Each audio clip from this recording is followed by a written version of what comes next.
selam leki, selam, selam, selam leki, selam, selam, selam leki, selam, selam, selam leki, selam, selam, selam leki, selam, selam, selam leki.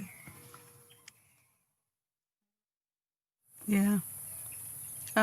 Okay. Yeah, we grew up in Ethiopia in Gerais city.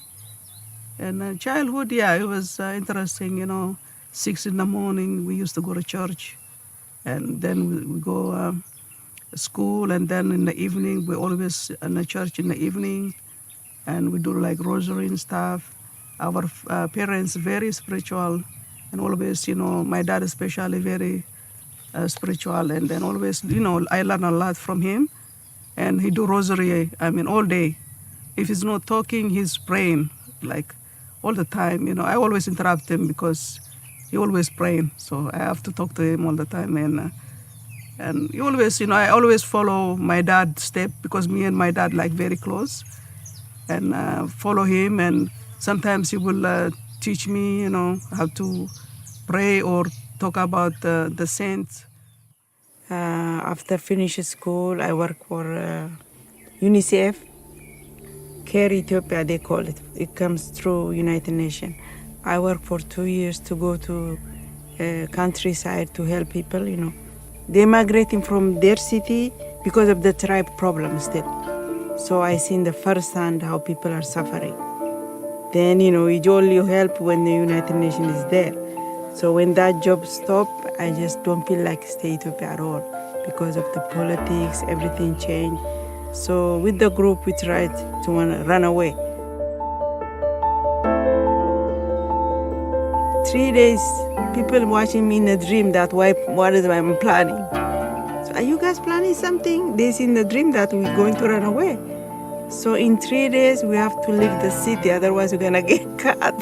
So all my friends, we get together, we run away to the nearest country, which is Djibouti. The journey is very challenging. 13 days in the desert. I never stop day or night praying for 13 days until we get to the country, Djibouti.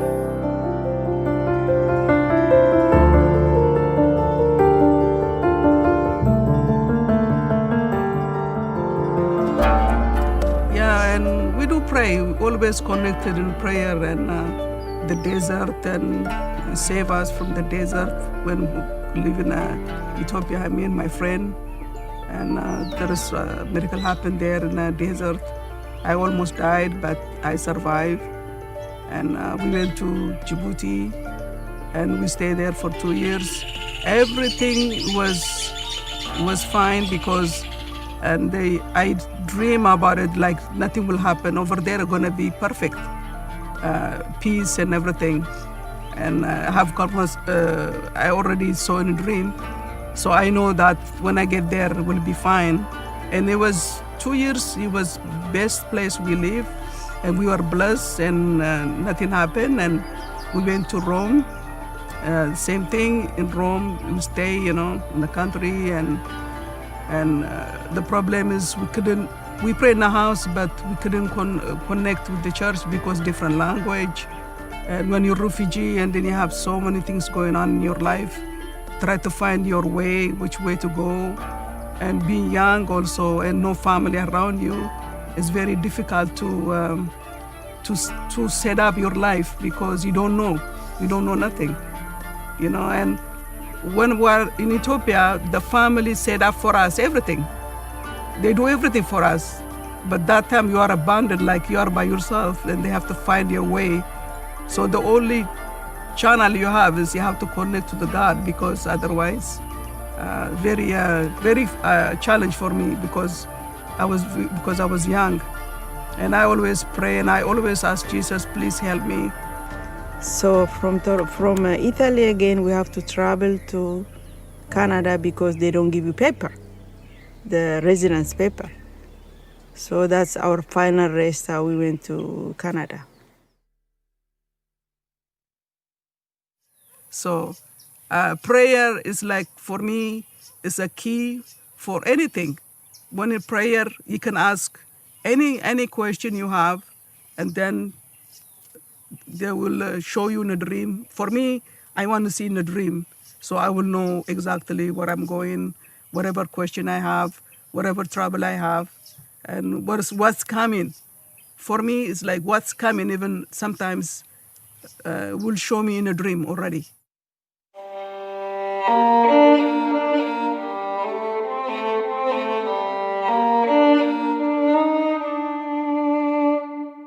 One day I dreamed about I was in a jungle, trying to find my way out. It's a big jungle, and then and I was very dark. Some area also open, but there's no way out. I was walking and walking for a long time, and I couldn't find the road, the main road that come out. And then when after a long time I was walking, and then I find a small, very small road, it's like brand new road. And then I step on, and then there's the jungle continue. And then I step there, stand over there, and then I look back and forth. And then if there is any something sign to see, like a house or something. And then when I turn around in the right side, and I saw somebody's walking slowly.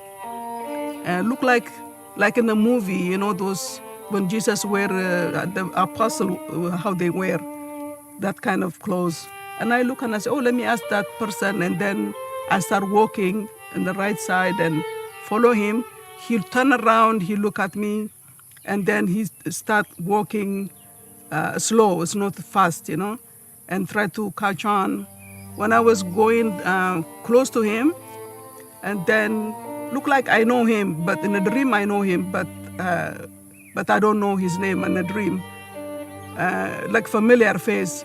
And then I see small town, and then and up on a mountain I will see like a white castle. It's very big, it's white, everything is white. And I say, oh, okay, now I think I'm in a good way now. I find my way, and then I'm trying to catch on him. So, and I wake up in that dream. And after a little while, I didn't know what it meant until I came to Canada. So, and then after a little while, I understand the dream, because it's my life, that all that jungle is life that I have to pass through. But then at the end, I felt that I know I will follow Jesus one day. I will follow him.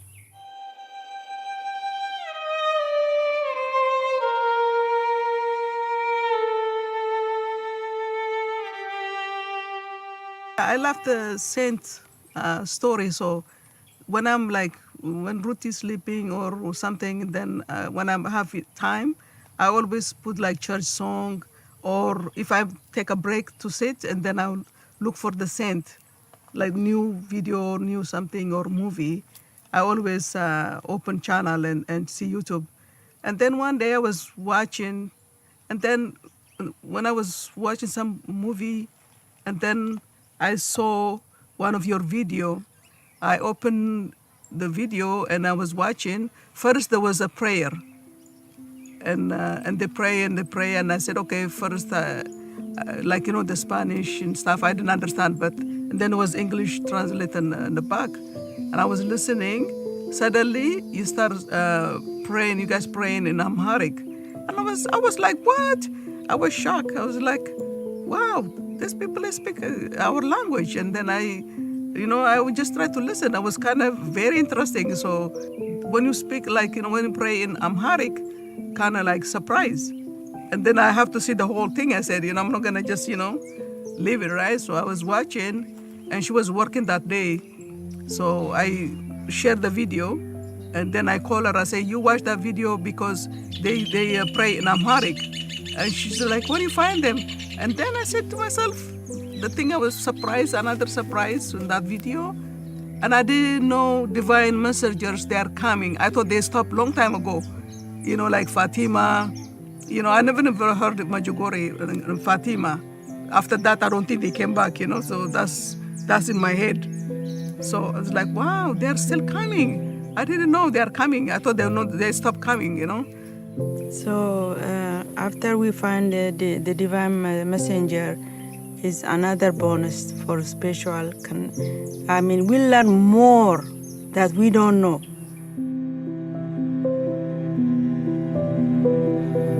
And then, and I used to say myself sometimes, we should go there. We want to go there one day.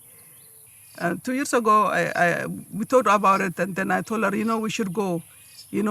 Especially the Christmas time, Christmas Eve, there was the message that everybody, there, and then they get blessed, and they're talking about Jesus, how he born, and how the life that time, all the story about the nativity, the story.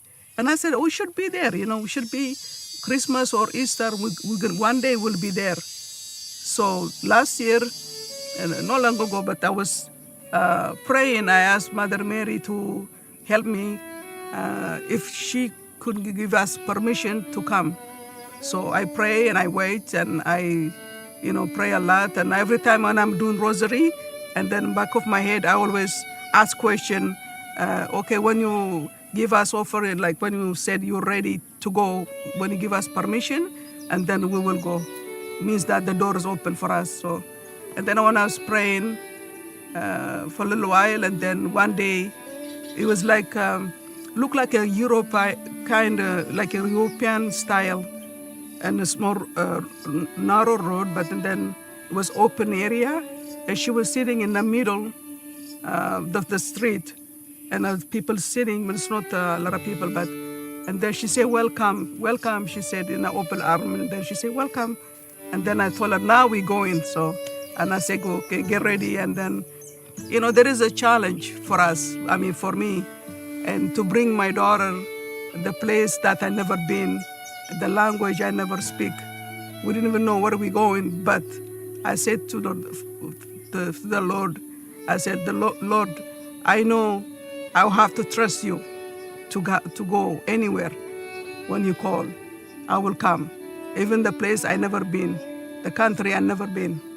And then because I trust you, and then I will come. I'm sure that nothing will happen, but I have to trust you. I have to let it go. All the fear, all the things that comes in my head, and try to block it. And I trust you and with this journey, and that I know that you're going to bless it, open the door for us. So I say, just like closing your eyes and jump. That's the thing for me. Even though I have fear, it was like my daughter, if something happened, and some people, they said, oh, maybe, there's people that are going to kidnap you. I said, no, I will trust the Lord. I pray. I have to trust him, not people. So I just, ignore everything. And then we came. So we put ourselves like the desert for us to come here, to look for him, right? We come here for him, for Jesus and Mary and everything.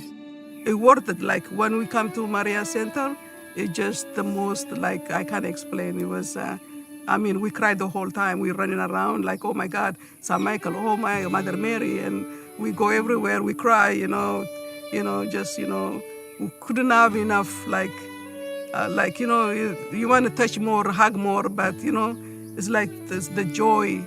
So many, you can feel it, that mixed feelings, and it's beautiful. Even now, I'm gonna miss this place.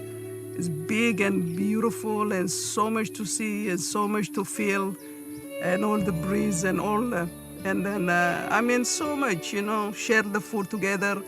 I feel brought me back when I was younger, like when I was in boarding school. We used to pray and eat together, so it's like brought me back all the memories like when I was younger.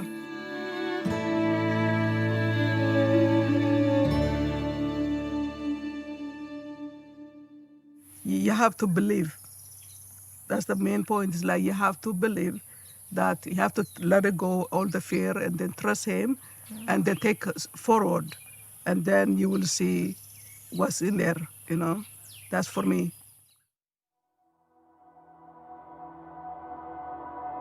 I saw him in a dream. I used to see him in a dream that his throne is there's a throne area, but he's sitting in the ground with his crown and blood in his head and his leg and everything and some of his clothes. And he's sitting there, he just watched me. And there is many times it just broke my heart just to see him like that and kind of very sad. So I know he tried to wake me up to follow him. But at that time, for some reason, there was so much going on and distract me and I'll go back and the same thing. And then I see him in my mind, not just in a dream, but in my mind too. Every time I think of him, he will just come, just like that again. So then I told him, please wait for me. You know, when you gather your ships, please wait for me. Not to forget me, you know. So I used to like ask him to please wait for me, like, you know, so I will be like abandoned, you know, like that. So for a long time. All this suffering that he went through for us, all these things he take from us, for all humankind. But still, you know, people don't understand, you know, the suffering, all everything. So for me, it's too much really to take it. So he always in my heart, always. So we crossed all this, you know, being as a refugee, we went everywhere. He always bless us with everything. We never have problem. He always provide everything for us. But we're not perfect still. You know, that's the saddest part. But now, totally, I'm willing to go not my way, for his will, and trying to do the best I can the rest of my life.